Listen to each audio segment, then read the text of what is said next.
ବହୁତ ଦିନ ପରେ ଘରେ ଟିକେ ଗୁପଚୁପ୍ ବନେଇ ଖାଇବାକୁ ଇଚ୍ଛା ହେଲା। ସେଇପାଇଁ ମା ଏପଟେ ବସେଇ ଦେଇଥିଲେ ଆଳୁ, ଆଉ ଆମେ ରଶ୍ମି, ମୁଁ ଆଉ ଲିଟୁ ବସି ପଡ଼ିଥିଲୁ ଏଠି ପୋଦିନା ପତ୍ରକୁ ବାଛିବାରେ।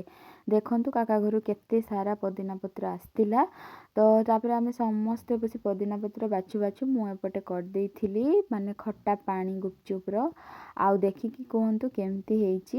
ଏପଟେ ଆଳୁ ଚଟୁଣିରେ ପିଆଜ, ଧନିଆ ପତ୍ର, ପୋଦିନା ପତ୍ର ଏମିତି ସବୁ କଞ୍ଚା ଛୋଲା, କଞ୍ଚା ବୁଟ, ଜିରା ମାନେ ଛେଚା ସବୁ ଦେଇଦେଲି। ଏପଟେ ମା ବି ପୁରା ଗୋଲ ଗୋଲ ପୁରା ଗୁପଚୁପ୍ ଛାଣି ଆଣିଥିଲେ। ତାପରେ ଆଳୁ ଚଟୁଣିରେ ମିକ୍ସଚର, ଲଙ୍କାଗୁଣ୍ଡ, ଲୁଣ ଆଉ ହଁ ଲାଷ୍ଟରେ ଟିକେ ଖଟା ପାଣି ନଦେଲେ କ'ଣ ଆଳୁ ଚଟୁଣିଟା ହେବ କି କମ୍ପ୍ଲିଟ୍।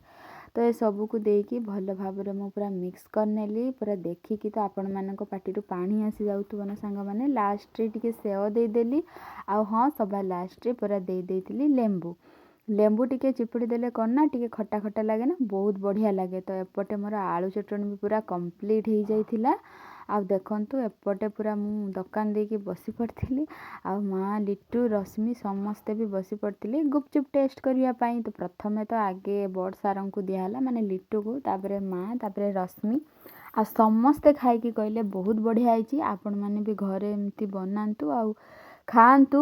ମାର୍କେଟରୁ ଆଣିବା ଅପେକ୍ଷା ଏମିତି ଘରେ ବନେଇକି ଖାଆନ୍ତୁ, କେତେ ଟେଷ୍ଟ ଲାଗିବ ଆପଣମାନେ ତ ନିହାତି କହିବେ।